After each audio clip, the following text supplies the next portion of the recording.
진실탐사그룹 셜록 이명선 기자와 함께 뉴스 쟁점들 살펴보겠습니다. 어서 오십시오. 네, 셜록의 이명선입니다. 자, 뉴스 들어가기 전에 퀴즈 다시 한번 내드리고 가겠습니다. 우리나라를 대표하는 K-팝을 대표하는 밴드로 성장을 했고 전 세계 최고의 밴드라고 해도 최근에는 과언이 아닌 이 밴드의 이름은 무엇일까요? 우리나라 이름으로는 5글자고 영어 알파벳으로는 3글자입니다. 오늘 그들이 또 새로운 앨범을 낸다고 해서 준비한 퀴즈인데 정답을 아시는 분들은 샵 1035 우물정 1035로 문자 메시지로 참여하실 수 있고요. SBS 고릴라로도 참여하실 수가 있습니다. 정답 맞춰주신 분들 중에서 채택되신 분들께는 저희가 오늘 치킨과 콜라 세트 덩어리로 보내드리도록 하겠습니다. 많은 분들의 참여를 기대해 보도록 하고요. 이명선 기자와 함께 뉴스를 알아볼 텐데 오늘 퀴즈 정답 알고 계시죠? 그럼요. 팬입니다. 가끔 우울할 때 뮤직비디오를 찾아봅니다. 우울할 때? 네. 신나더라고요. 요새 자주 보시겠어요? 들켰나요? 자, 첫 번째 뉴스부터 살펴보죠. 헌법재판소가 오늘 낙태죄를 처벌하는 조항에 대해서 헌법 불합치 결정을 내렸습니다. 재판관 9명 가운데 7명이 위헌이라고 판단했습니다. 자기 낙태죄 조항은 과잉금지 원칙을 위반하여 임신한 여성의 자기 결정권을 침해하므로 헌법에 위반됩니다. 자, 어제 헌법재판소에 아주 의미 있는 결정이 있었습니다. 낙태를 처벌하는 현행 법 조항에 대해서 헌법 불합치 결정을 내렸습니다. 사실은 낙태죄라는 게 형법에 있었기 때문에 이게 이렇게 헌법재판소의 결정이 내려진 것은 그 의미가 클 텐데요. 우선 그 의미부터 짚어보도록 하죠. 네, 2012년에 이게 합헌 결정이 나왔었거든요. 근데 7년 만에 판단이 뒤집혔습니다. 근데 낙태죄가 형법이 생길 때 생겼거든요. 그렇죠. 그러니까 66년 만에 역사 속으로 사라진 겁니다. 이게 어떻게 시작됐냐면 그 산부인과 의사 정아무개 씨가 2013년부터 2014년까지 낙태 시술했다고 해서 기소됐었습니다. 근데 그때 이제 억울하다면서 법원에 위헌법률 심판 제청을 냈었는데 그게 이제 법원 차원에서 기각이 되니까 본인이 직접 헌재 헌법소원을 2017년 2월에 청구했습니다. 그렇습니다. 그게 2년 2개월 만에 결과가 나온 겁니다. 자, 결과는 지금 많은 보도에서 전해졌습니다만 헌법재판관 9명 가운데 우선 4명이 헌법 불합치 결정을 했어요. 자, 이 내용들도 한번 보도록 하죠. 네, 4명이 헌법 불합치를 냈고 3명은 단순 위헌 그리고 2명은 합헌 의견을 냈습니다. 이걸 잘 정리해야 돼요. 합헌 이러니까 어떤 얘기고 위헌은 또 무슨 얘기고 이럴 수 있는데 일단 현재까지는 낙태죄가 있었는데 이게 법적으로 맞다라고 한 게 합헌. 네. 그러니까 합헌은 낙태죄를 찬성하는 내용이었고요. 맞습니다. 위헌이라는 건 말 그대로 이 법은 잘못됐다라고 얘기하는 거였는데. 맞습니다. 그러니까 9명 중에 7명이 위헌이다 이렇게 의견을 낸 거죠. 자, 그렇다면 이 헌법 불합치는 뭘까? 이 단어 설명을 좀 해줘야 돼요. 네, 헌법 불합치는 위헌이기는 한데 혼란이 있을 수 있으니까 특정 시점까지는 조금 법조항을 두자 이러는 겁니다. 그러니까 나머지 그 특정 시점까지는 국회에서 입법을 해야 된다 이런 의견을 내는 거죠. 그래서 국회로 공이 넘어갔습니다. 네. 내년 말일까지 입법을 하라고 했는데 만약에 시한 내에 법을 못 고치면요, 그냥 그 조항은 자동적으로 효력을 상실합니다. 근데 국회는 여기에 대해서 대답을 했습니다. 좀 긍정적으로 헌법재판관들의 의견을 존중한다 이렇게 밝혔습니다. 네. 그러니까 이게 지금 자칫 잘못 생각하면 그러면 지금부터 낙태를 해도 되는 건가?라고 생각하시는 분들이 있을 텐데 그렇지는 않다는 거죠. 그렇죠. 당장은 낙태가 허용되는 게 아니고 네. 내년 말까지 입법될 때까지 기다려야 됩니다. 헌재 결정을 좀 다시 한번 설명드리면요. 결정문에 이렇게 써 있습니다. 자기 낙태죄는 태아의 생명보호라는 공익에 대해서만 일방적이고 절대적인 우위를 부여해서 임신한 여성들의 자기결정권을 침해하는 위헌적인 규정이다. 그리고 자기결정권을 보장하려면 충분한 시간이 확보돼야 된다면서 네. 임신 22주 내외는 낙태를 허용해야 된다 이렇게 밝혔습니다. 그리고 합헌 의견도 좀 말씀드려야 될 것 같은데요. 2명이 낙태죄를 찬성했었죠. 그 이유에 대해서는 이렇게 밝혔습니다. 태아 생명보호는 매우 중대하고 절실한 공익이다. 사회 경제적 사유에 따른 낙태 허용은 낙태의 전면 허용과 동일한 결과를 초래해서 생명경시 풍조를 유발할 우려가 있다면서 합헌 의견을 냈었습니다. 사실 이번 결정 나오기 전에 그 헌재 마지막 결정은 2012년이었어요. 그러니까 7년의 시간이 흐른 건데 그 사이에 참 많은 게 달라지고 바뀌었나 봐요. 그러니까 굉장히 다른 결과가 나온 것이고 어찌 보면 반대의 결과가 나온 것이다 이렇게 볼 수도 있는데 어떤 점이 영향을 미쳤을까요? 사회적 인식이 정말 많이 바뀌었습니다. 저도 느껴질 정도였는데요. 최근에 정부 조사에서 여성 75%가 낙태 처벌 규정을 개정해야 된다 이렇게 네네. 응답했었거든요. 그리고 국가인권위는 계속해서 낙태죄가 헌법상 권리를 침해한다 이렇게 의견을 내기도 했었습니다. 결과가 7년 전과 분명히 다를 거다는 전망이 우세했었는데 결과가 그렇게 나왔고요. 그리고 헌법재판관들의 뭐 진보적 성향이 영향을 미쳤을 것이다 이런 의견도 나오고 있습니다. 자, 어찌됐건 헌법재판소의 결정이 나오면서 이 관련된 여러 변화들이 있을 수 있을 텐데 어떤 변화가 있을까요? 이 사건을 지금 직접 당사자였던 그 산부인과 의사를 얘기를 드렸잖아요. 정아무개 씨. 네, 맞습니다. 그분 같은 경우에는 낙태죄로 기소가 됐었는데 이 기소 결정이 아마 없었던 게 될 것 같고요. 그다음에 재판 중인 피고인들에 대해서는 공소기각에 따른 무죄가 선고될 가능성이 커지고 있습니다. 네네. 그리고 2012년에 헌재에서 합헌 결정이 나온 다음에 형사처벌된 사람들이 계속 재심 청구했었거든요. 그렇죠. 네, 그것도 이어질 것으로 보입니다. 네. 일각에서는 이런 말도 있습니다. 헌법 불합치 결정은 단순 위헌 결정하고 다르기 때문에 재판에 영향을 미치지 않는다 이런 견해도 있습니다. 이게 시기와 타이밍에 따라서 지금 어찌 보면 법에 대한 해석이 달라진 거기 때문에 어떤 재판에는 이렇게 영향을 미칠 거고 또 다른 재판에는 또 다르게 영향을 미칠 수 있다라는 부분을 살펴본 겁니다. 우리 시민들의 반응은 어떨까요? 네, 어제 헌재 앞에서도 이렇게 격렬하게 반대와 찬성 집회가 이루어졌었죠. 네. 환영하는 쪽은 여성단체하고 의료계입니다. 산모의 건강권을 지킬 수 있는 결정이다 이렇게 얘기를 했고 특히 의료계가 반겼습니다. 낙태 수술한 의료인도 무조건 범죄자가 됐었잖아요. 그렇죠. 네, 근데 그걸 계속해서 반대해 왔는데 그렇기 때문에 이제 깃발을 들고 환영하는 뜻을 밝혔습니다.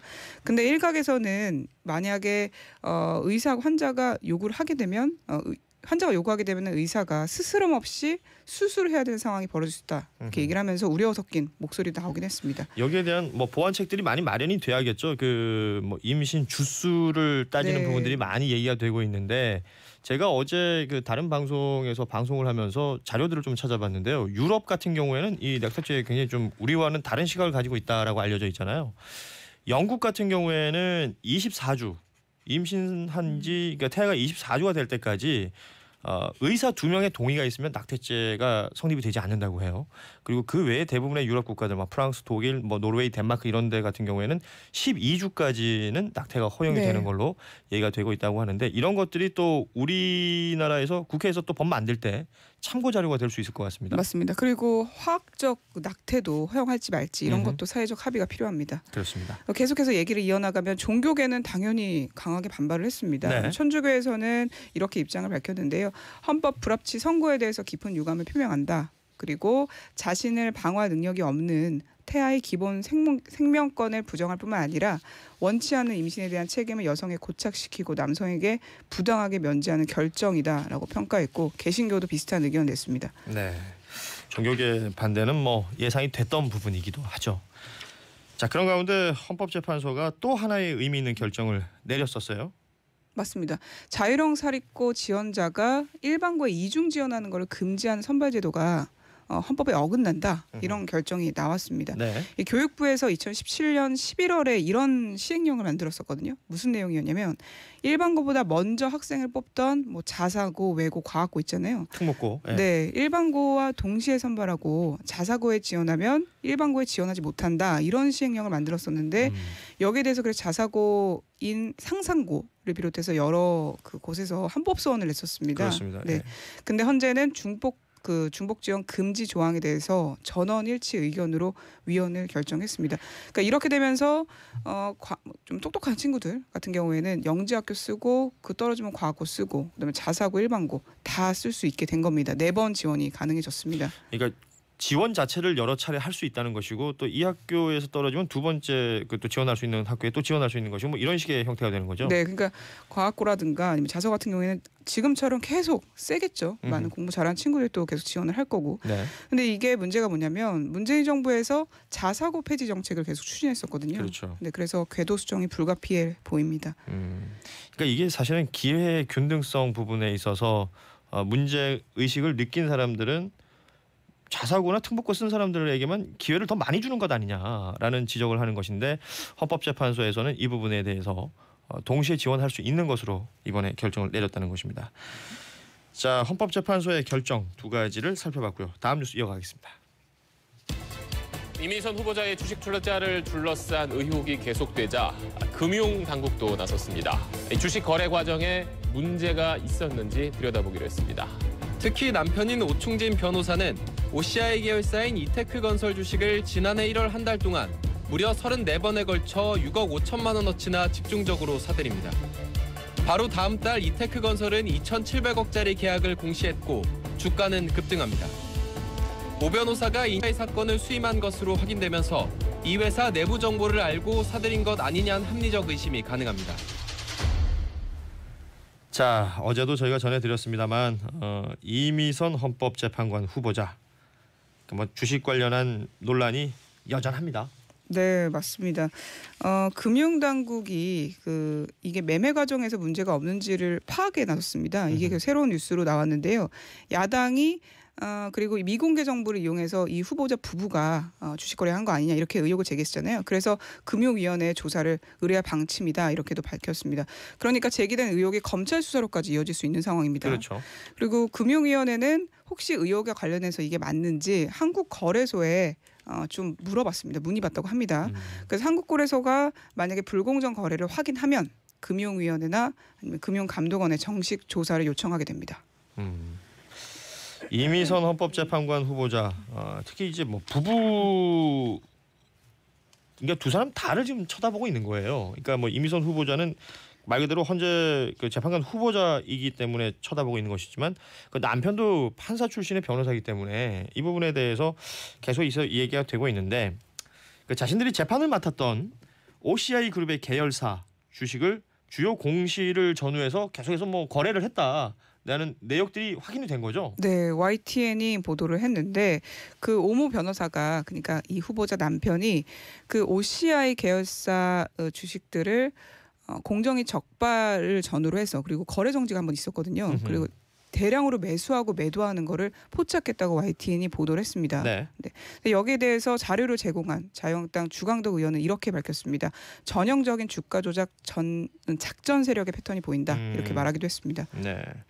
자, 이 가운데 지금 그 이미선 후보자의 남편 오모 변호사 자신의 페이스북에 그 주식 거래는 전부 내가 한 것이 맞다. 뭐 이런 글을 올렸어요. 그 이미선 후보자가 남편이 다 한 거예요. 이렇게 얘기를 했기 때문에 또 이런 글이 나온 거겠죠? 네.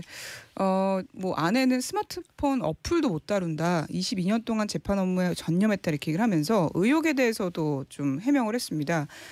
내가 버는 돈이 세전 연봉 5억 3천이다. 그러니까 15년 동안 소득 대부분을 주식에 저축했다. 그리고 그 소득을 합치면 보유 주식의 가치보다 훨씬 많지 않냐.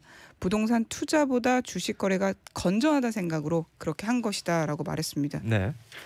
그 주식 거래 과정에서 뭐 법을 어긴 일은 결코 없다. 뭐 이런 말들도 함께 하기도 했었는데 여기 이제 중요한 게 어제도 계속 말씀드렸지만 국민의 눈높이라는 부분이 또 있겠죠. 이미선 후보자 청문 보고서 채택 될까요? 글쎄요. 자유한국당하고 바른미래당 법사위원들 분위기를 보면 그럴 것 같지 않습니다. 자진 사퇴를 계속 공개 요구하고 있고요. 그리고 정의당마저 돌아섰습니다. 국민이 납득할 조치를 내놓으라 하면서 청와대에게 답변을 요구했습니다. 여당 입장에서는 굉장히 곤혹스럽겠어요. 네, 공식적인 판단 안 나오고 있습니다. 그러니까 위법은 없다 이렇게 얘기는 하지만 국민 눈높이에 맞지 않다는 의견이 너무 압도적이니까 그렇죠. 신중한 모습을 보이고 있고요. 근데 왜 신중하냐면 장관 후보자 2명이 낙마했잖아요. 네. 그래서 전국 주도권을 만약에 이 후보자마저 낙마하면 뺏길 수 있다. 야권에 밀릴 수 있다. 이렇게 판단해서 그러는 거 아니겠냐. 이런 예측의 기사가 많습니다. 그렇습니다. 이미선 헌법재판소 재판관 후보자 관련된 이야기까지 나눠봤습니다. 사실은 문재인 대통령 다시 돌아오고 그래야지 여권에서도 어떤 목소리나 네. 관련된措치가 나오지 않을까 생각을 해봅니다. 짧게 하나 더 보죠. 청와대발 뉴스인데 문재인 대통령 둘러싼 가짜 뉴스에 대해서 고발을 진행한다고 하죠? 네, 그 산불 났었을 때 강원도에서 그날이 신문의 날이었습니다. 9일이었는데 그때 그래서 기념식에 참석을 해서 이 내용을 가지고 유튜브 방송에서 좀 여러 가지 얘기를 다루다가 맞지 않은 내용들이 많이 나왔습니다. 네. 언론사 사장과 문 대통령이 술을 마셨다, 보톡스를 맞았다 이런 의혹을 제기했는데 거짓말을 유포한 곳은 진성호 방송 신의 한수입니다. 네. 그래서 청와대는 취할 수 있는 모든 조치를 강력히 대응하겠다 했습니다. 둘 다 이 유튜브 방송들인데 유튜브 방송에서 뭐 보신 분들은 알겠지만 좀 많이 갔다라는 생각이 저도 들더라고요. 이 관련해서 청와대에서는 이런 입장을 내놨다라는 뉴스까지 전해드렸습니다. 그리고 저희가 방송 시작할 때쯤에 속보로 타전됐던 내용들이 있는데 이제 북한 관련된 뉴스들이었습니다. 북한 최고인민회의 김정은 국무위원장 재추대, 또 최고인민회의에서 상임위원장이 그동안 김영남이었었는데 최룡해로 교체됐다는 속보도 있고 또 미국과의 라인들 대미 라인 김영철, 리용호, 최선희 이 국무위원으로 선임이 됐다라는 내용들이 속보로 계속되고 있습니다. 이게 뭐 재추대라는 말이 뭐지 이렇게 생각하시는 분들이 있을 거예요. 계속해서 김정은이 뭐 그 자리에 있었던 거 아닌가라고 하실 텐데 말 그대로 김정은 2기 체제가 출범하는 것일 수 있고요. 최고인민회의라는 게 우리로 치면 국회의 역할을 하는 곳이라서 여기서 인준을 받았다 이렇게 생각을 하시면 쉬울 것으로 보입니다. 네, 예상됐던 수준입니다. 그렇습니다. 자, 오늘 퀴즈 정답 발표할 시간인데 오늘의 퀴즈 세계적인 K-팝 스타 그리고 오늘 그 음반을 새로 발매하는 오늘 정답은 네, 방탄소년단입니다. 방탄소년단? 영어로는 BTS죠. 네. 정답 맞춰주신 분들이 지금 문자창을 터트리고 있습니다. 그야말로 어마어마한 많은 분들이 보내주셨는데요. 정답 맞춰주신 분들 뭐 서예연님, 권옥기님, 935 끝번호 쓰시는 분들 비롯해서 여러분들이 있습니다. 고3 딸애가 꾸벅꾸벅 졸면서 밥을 먹다가 퀴즈 문제를 듣고는 번쩍 소리를 지르네요. 방탄소년단! 뭐 이렇게 고3 딸애가 힘낼 수 있게 응원 부탁드려요 라고 하신 7469님까지 정답 맞춰주셨고요. 그 외의 정답자들은 저희 곤주보 홈페이지에 올려놓겠습니다. 축하드리고 치킨과 콜라 세트 보내드리도록 하죠. 이명선 기자는 한 주간 고생 많으셨고요. 주말 푹 쉬시고 감사합니다. 네, 감사합니다. 월요일 날 뵙겠습니다. 고맙습니다.